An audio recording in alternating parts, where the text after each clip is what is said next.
Affirm's mission is to deliver honest financial products that improves people's lives and is now a core piece of the e-commerce stack.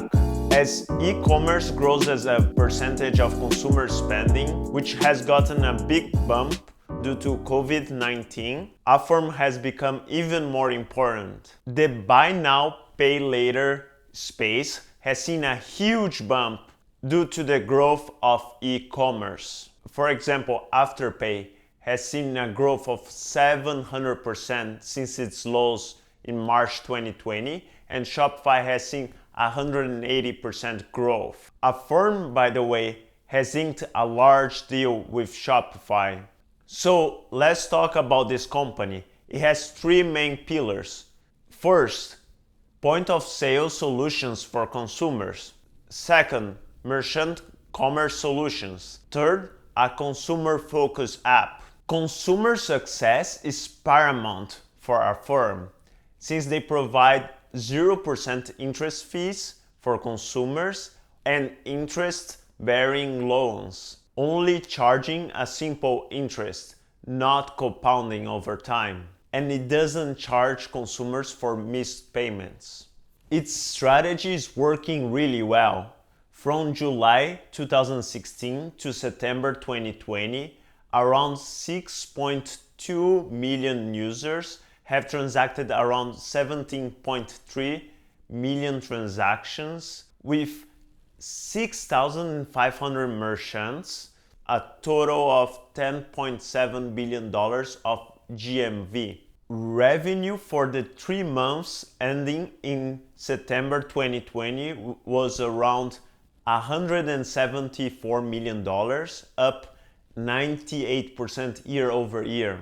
And the company did around $500 million on the fiscal year of 2020 with a growth of almost 100% year over year. Affirm sees stats for its merchants that it sees around 20% more approval compared to other solutions and 92% higher average order volume and more repeat purchase rates. In order to see how well they are doing, let's see its products.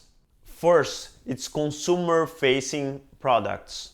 First, checkout. Consumers can choose Affirm as a payment method where they pay 0% or a fixed interest fee, and they can divide up the payment of products. Second, a virtual card.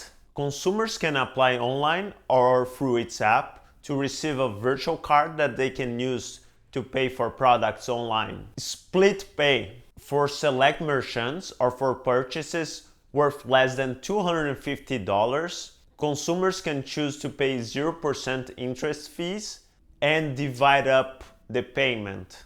Affirm app plus marketplace. Affirm has personalized offers for its consumers where they can buy products with 0% interest fees. Around 32% of its GMV was through its app in the last quarter. Last but not least, high interest savings account. Consumers can save money and get paid for it. Affirm also provides merchant features, which we're not gonna go over, but you can see here. Let's take a look at its metrics. The company serves both consumers and merchants and makes money from both ends. 46% of its total GMV last quarter was generated from 0% interest fee loans. The company also earns interchange revenue from its virtual card, merchant revenue, gains on sales of loans, and servicing income. Merchant network revenue was around 50% of its revenue last quarter, and 30% of its revenue was from interest income revenue. And consumers keep using their product. 60% of its loans last year were from repeat customers, and if you can see at this cohort, it has higher than 100% dollar retention rate. One thing to watch out for Affirm is that the top 10 merchants represented 37% of its revenue. and one specific customer represented 30%. That was Peloton. Let's take a look at its total market. E-commerce represented $3.4 trillion in 2019 and expected to grow to $5.8 trillion by 2023. And it only represents 14% of total retail.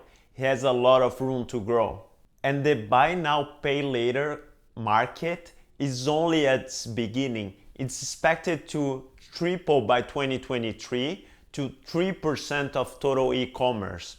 In the EMEA regions, it already represents 6% of total e-commerce. And Affirm right now is only focused in the US and Canada.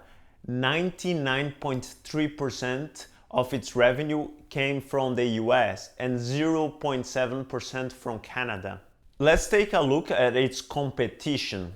Affirm competes with banks like Bank of America, Chase, JP Morgan. It competes with technology solutions provided by Visa and MasterCard, with mobile wallets like Square, Venmo, and PayPal, and other companies in the same space like Afterpay.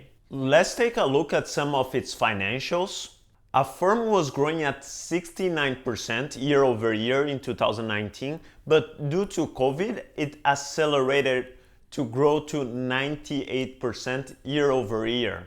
The company converts 10% of the GMV transacted in its platform to revenue, and it has around $700 million of cash or equivalents in its balance sheet.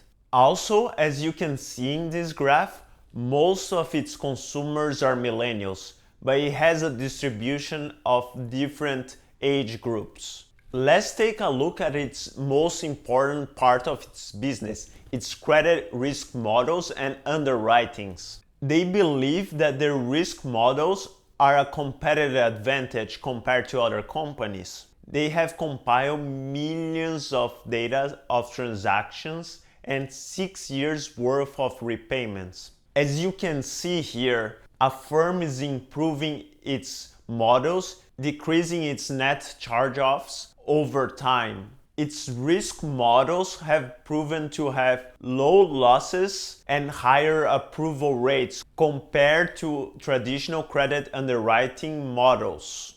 The company takes 5 top-of-mind inputs and turns that into 200 features that it analyzes to create its credit risk model. Let's take a look at Affirm's valuation. Afterpay, the closest competitor to Affirm, has higher margins and is valued at 20 times forward revenue. Analyzing its next 12 months revenue, Affirm could be valued between $9 billion to $20 billion, as you can see in this graph. Affirm is already the leader in the buy now, pay later space here in the US, but it has some risks. It's a capital intensive business, the margins are lower, and it can have a high multiple. But its growth rate will be the determinant if this is a good investment or not. I hope you liked this video. If you have any comments, leave them down below. I hope you have a great day. Bye.